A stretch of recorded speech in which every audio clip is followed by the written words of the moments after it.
Dans cette vidéo, on va voir pourquoi la majorité des entrepreneurs galèrent pour atteindre les 10 000 euros par mois et comment faire pour les atteindre, mais surtout aussi les dépasser. Ça fait maintenant plus de 3 ans que je suis entrepreneur. J'ai aujourd'hui une agence qui génère des millions par an. J'ai d'autres projets qui arrivent. Enfin bref, je ne suis pas à mon premier coup d'essai. À chaque fois que je crée un business, je crée ce business sur ma matrice pour avoir un plan détaillé de mon business et savoir exactement comment attaquer mon marché, à qui je m'adresse et ainsi de suite. Avec l'expérience, j'ai rencontré énormément d'entrepreneurs, plus d'une centaine, même sûrement des milliers, forcément je ne les compte pas. Et de ce que je rencontre au final, c'est toujours les mêmes problèmes, c'est toujours les 5 mêmes erreurs qu'ils font, aussi bien pour atteindre les 10 000 euros par mois, mais ensuite les dépasser pour faire 20 000, 50 000, 100 000, voire même plus.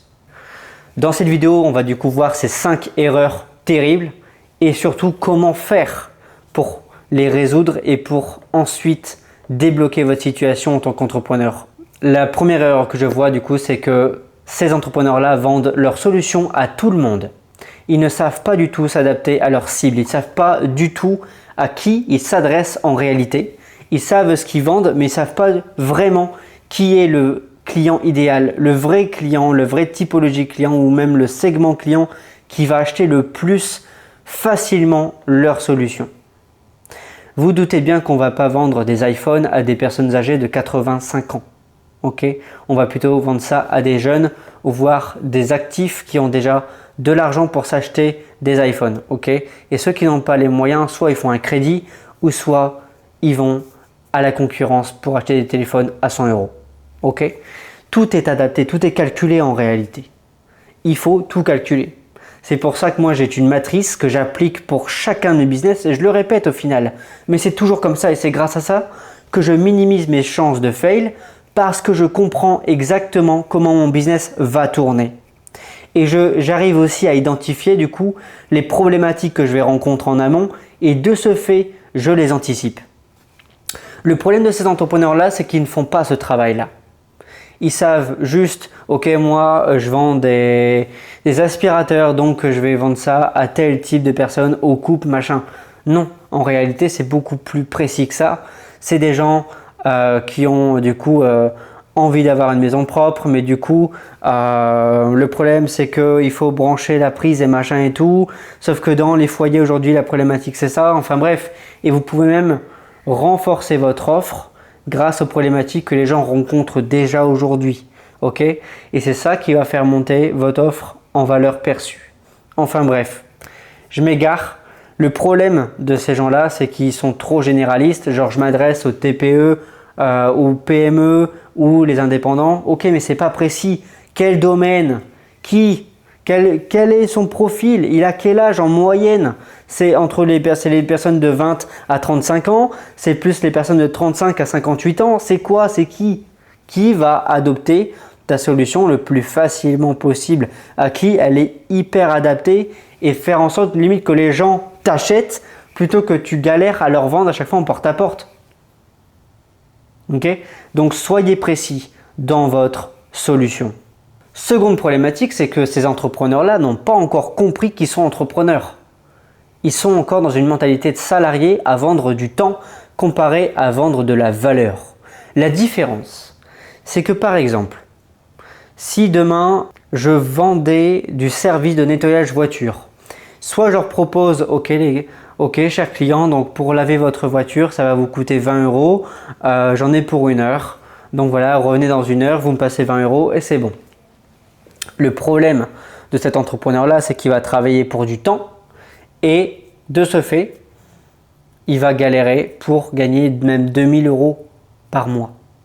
2 000 euros par mois en vendant des heures à 20 euros, calculez du coup combien ça fait. Il va falloir qu'il vende 100 heures pour gagner 2 000 euros. Franchement, même moi là, rien que d'y penser, j'ai la flemme. Je peux gagner 20 fois plus en 20 fois moins de temps parce que je me suis lancé dans un domaine qui me plaît de fou, parce que j'ai compris comment le monde tourne et parce que je sais comment vendre des services hyper onéreux qui représentent plus un investissement plutôt qu'une charge. Ok? Donc, arrêtez de fonctionner comme des salariés. Si vous voulez continuer à faire ça ou si vous voulez faire ça, alors je vous conseille c'est de aller sur le site de l'URSSAF et de radier votre entreprise. Ok? Si vous voulez vendre de la valeur, là par contre on va parler. Là par contre, là ça m'intéresse, là je m'assois à votre table. Donc, plutôt que de vendre ça, vendez plutôt des packs, vendez plutôt et même calibrez-vous à la valeur perçue de votre client. En mode, ok, moi j'ai une super voiture, j'aime qu'elle soit toujours nickel, sauf qu'en vrai, ça me fait chier d'aller la nettoyer, ou j'ai pas le temps, ou j'ai pas envie, ou justement j'ai pas la technique parce que moi quand je la lave, elle a encore toujours des traces. Vous voyez? Et donc forcément, si vous voulez vendre un nettoyage à 50 ou même 500 € le pack de 5 nettoyages, par exemple, par mois, genre, ou même une fois par semaine, je viens de laver votre voiture pour 400 € par mois. Derrière, vous avez ça, vous avez ça, vous avez ça, vous avez ça. Là, c'est sexy. Ah oui, mais attends, mais t'es un malade, toi. Jamais les gens vont acheter un pack à 400 € juste pour laver leur voiture. Ah bon? Ah bon? Tu crois ça? Ok. Je vais te prouver par A plus B que les gens vont acheter. Parce que je sais à qui vendre ce genre de service. Forcément, ceux qui ont des Fiat Punto ou qui ont des petites voitures de rien du tout, oui, ils vont pas acheter. Par contre, là, si je m'adresse à un mec qui a une super Ferrari ou une Maserati ou même une super Porsche et qui adore la propreté, qui adore que sa voiture, elle est nickel parce que c'est son bijou, c'est son bébé, là par contre, t'inquiète pas, je vais en vendre des packs. Ok? Troisième problématique, ils n'ont pas de système d'acquisition client. Ils n'ont rien du tout pour avoir des gens qui leur demandent leur service tous les jours. Ça s'appelle du lead, générer du lead au quotidien. C'est ce qui va faire en sorte que vous êtes tranquille dans votre business parce que vous avez de la demande tous les jours. Ce qui vous permet de vendre du coup très régulièrement, ce qui vous permet d'avoir un haut chiffre d'affaires, ce qui vous permet d'avoir une haute rémunération et surtout ce qui vous permet de dormir tranquillement la nuit. Ok? Donc la plupart de ces entrepreneurs là, même s'ils ont une offre de ouf et qui savent exactement à qui s'adresser, mais qui n'ont pas de système d'acquisition, alors les deux premiers piliers d'avant ne servent à rien. C'est pour ça que dans la matrice que j'utilise, il y a tout en un. Il y a la cible, le produit, non. Ok? Tout est toujours calculé. Vous devez comprendre ça. C'est pour ça que je le répète dans cette vidéo. Vous devez comprendre que tout est calculé. Tout doit être calculé en amont. C'est pas parce que vous vous lancez à peine que du coup il faut se lancer à l'arrache. Ok? Oui, ça peut marcher. Je dis pas le contraire. Mais vous allez forcément rencontrer des problématiques que vous pouvez largement anticiper si vous voulez travailler avant. Ok, donc vous avez compris dans cette leçon, il faut faire en sorte que les gens viennent vous acheter plutôt que vous ayez toujours à vous vendre tous les jours. Au bout d'un moment, vous allez vous épuiser. Ok, la quatrième problématique que je vois, et celle-là c'est ma préférée, c'est qu'ils ont peur de se vendre cher. Ils se disent du coup, ok, j'arrive pas à augmenter mes prix, j'arrive pas à vendre dès que j'augmente mes prix, les gens me disent non, ou à chaque fois je les démarche, ils me disent non, ils disent c'est trop cher.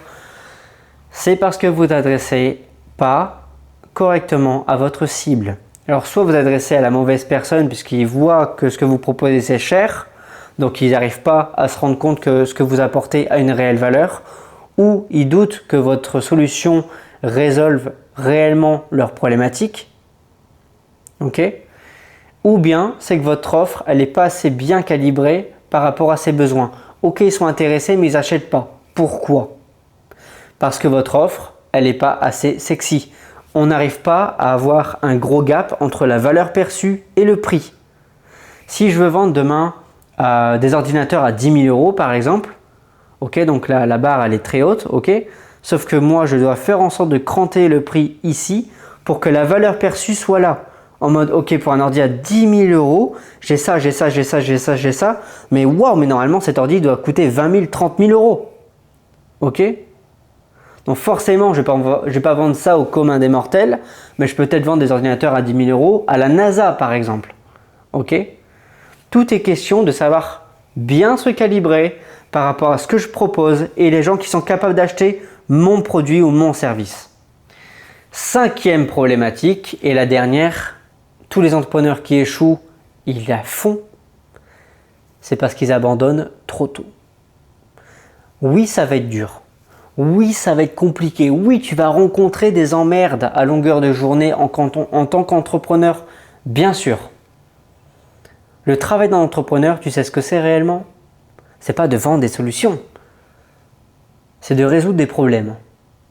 Déjà, en vendant sa solution, il résout des problèmes à tous les gens qui l'achètent. Mais aussi en interne, il gère des problèmes. Ok? Est-ce que vous pensez que le dirigeant d'entreprise aujourd'hui qui ont 50, 100, 5000 salariés, ils sont tranquilles en haut de leur super fauteuil, tout en haut de leur tour? Non. Et moi-même, en tant que dirigeant d'entreprise, je gère des merdes tous les jours. C'est ça mon travail en réalité. En plus de manager la team, en plus de repenser aux offres pour qu'on s'adapte toujours au marché, en plus de résoudre les problématiques clients, parce qu'on a des clients qui viennent se plaindre directement en MP. En plus de ça, je dois du coup m'assurer que tout est fait. En plus de ça, enfin bref. Et pour ça, je délègue, forcément. Ok? Mais j'abandonne pas.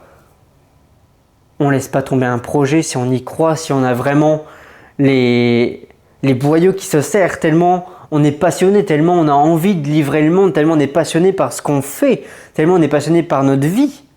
Si vous abandonnez, vous n'aurez jamais cette vie-là. Cette vie où on est tranquille, ensuite après on est heureux, on est accompli d'avoir réussi dans la vie. Et encore, on fera une vidéo sur la réussite, parce que réussir ça dure un temps, mais en réalité, si vous voulez changer votre vie grâce à l'entrepreneuriat, la meilleure des choses à faire, c'est de ne pas abandonner.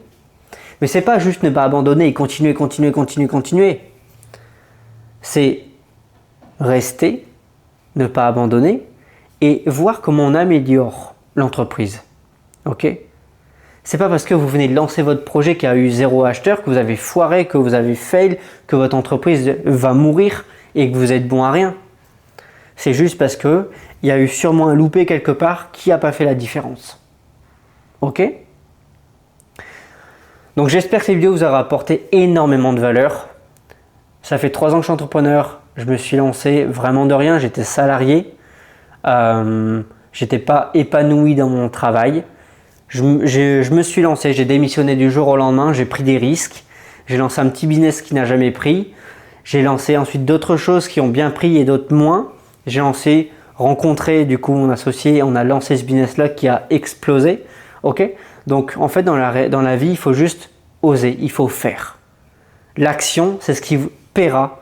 L'action, c'est ce qui fera en sorte que vous avez de l'information et savoir quoi améliorer ou quoi capitaliser pour continuer d'avancer et continuer de pousser les choses pour atteindre vos objectifs.